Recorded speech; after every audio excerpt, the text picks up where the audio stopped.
In the previous video, I showed you a process where we selected half the number of experiments, and I showed you that I used a rule where C equals A times B. Now we shouldn't automatically use these rules. Let me show you where I obtained it from. What I am showing you here is a table that describes how you can do less work in a way that you can still recover most of the information. This table doesn't really have a name that I'm aware of, so I call it a trade-off table, because it allows me to plan and budget for a set of experiments where I can trade off the costs with the information I hope to obtain. You're going to see this table several times again throughout the rest of the course, but for now, remember how in the previous class we did 4 experiments and we had 3 factors in our system? On this table, we can locate ourselves over here, in the top left corner, with 4 runs and 3 factors. In this entry in the table, we are told to generate C as the product of A times B. Now remember in the wastewater example where we had factor C, T, and S? That would correspond to setting factor S as the product of C times T if we were using those factor names. When you're dealing with your case and your factor names are different, simply replace them with A, B, C's temporarily to use this trade-off table. Now I guess you're curious about that plus and minus sign here. If I use the minus, it says to generate minus C as the product of A times B. In our wastewater example, that would translate to minus S is the product of C times T. If you created your design following the rule with the minus sign, you would notice that you'd end up with the closed circles on the original cube rather than the open circles. But notice the symmetry. The closed circles still have that same collapsibility we noticed earlier with the open circles. Now with so many learners from a wide range of backgrounds in this course, I know that some of you might have difficulty with the math that follows. Be patient, watch it all unfold here on the screen, and I'll explain it in the end in plain language. We're hoping to appeal to those of you with a technical background and also those of you with a non-technical background. So let's get started with that math. Start by writing out the standard order table. 3 factors means that there are 8 experiments. But in the last video, I showed you that the best 4 experiments to pick are either the open circles or the closed circles. Let's work with the open circles. They corresponded to rows 2, 3, 5, and 8 from the original standard order table. So I'm going to remove those other 4 rows, the experiments we didn't run, and leave only the 4 behind that we actually ran. Now I'm going to slightly rearrange them for you. Put row 5 first, and then the original row 2 and 3, and then finally the original row 8 becomes our 4th row. Notice that columns A and B are in standard order, and that column C is the product of A and B. In a prior video, I showed you the matrix form for a 3-factor system in the context of the wastewater treatment example.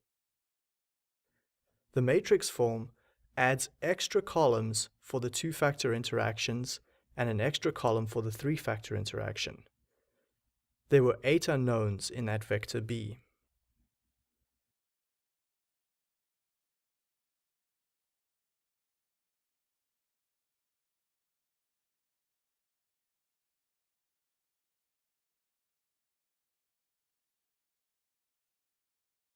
So I'm going to remove those other 4 rows, the experiments we didn't run, and leave only the 4 behind that we actually ran.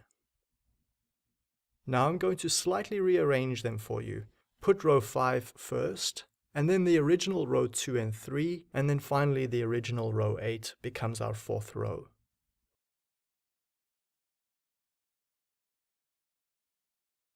Examine any patterns you notice in the 8 columns.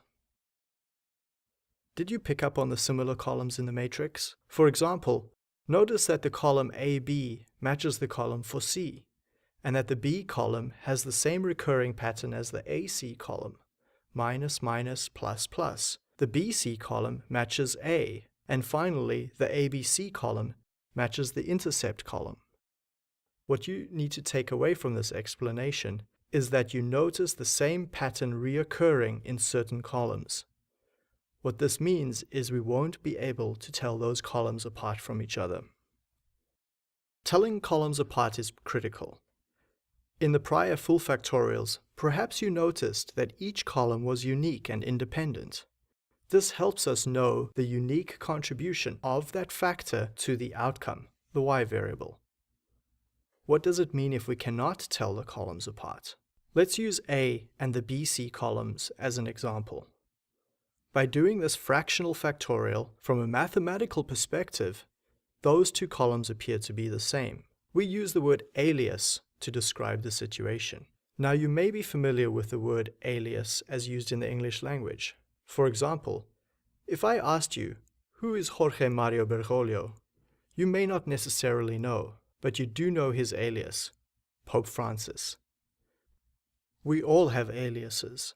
In the real world, my family and friends know me by my full name, Kevin George Dunn. But online, my alias is my email address or my username for a website. So an alias simply means we have another name for something else. Back to these experiments, where the alias for A is B times C. There are three other aliases. B is the alias for A times C is the alias for A times B, and that one was intentional, remember? We chose to set C as the product of A and B in our design. Finally, the last alias is the three-factor interaction between A, B, and C is aliased with the intercept. Now, when I talked about not being able to distinguish between A and the BC interaction, or not being able to tell their columns apart, that is a consequence of aliasing.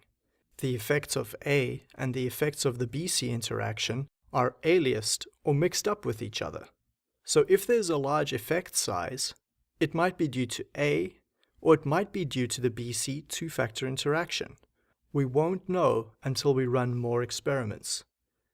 The term confounding is used to describe what is happening here. That means, after doing the reduced set of 4 experiments, you will never really be sure whether it was A that caused the change in the outcome, or whether it was the two-factor interaction, BC. Confounded is a word that means confused. It means the effect of A is confused or mixed up with, or confounded, with the BC interaction. We cannot tell them apart. A is an alias for BC, and BC is an alias for A. That's the price we pay for doing half the experiments. And in some cases, it is a price that is worth paying. Let's review the math. Those with a background in this sort of thing will recognize that one way to solve a set of underdetermined equations, where there are more unknowns than equations, is to collapse these columns together to achieve a square system that can be solved. Now you can see algebraically how this confounding develops.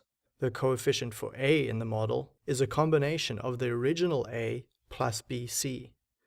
Similarly, the coefficient for B is the sum of the original B plus AC, and so on.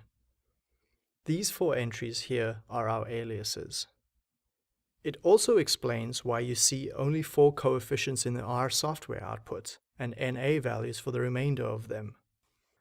R notices that there are aliased terms in the full system that we requested a model for, but it will only report the coefficient for one of the aliases. To end off the class, you might be concerned that you've lost quite a bit of information by using a fractional factorial. To end off the class, you might be concerned that you've lost quite a bit of information by using a fractional factorial. In the next video, we see the situation isn't quite so bad. Using prior knowledge about our process, we can actually benefit from knowing about the aliases. Now hopefully this video has not left you too confused or confounded. Just to summarize, there are 3 new terms that you must be comfortable with from today's class: half fractions, aliasing, and confounding. We're going to use them a lot more in the next class.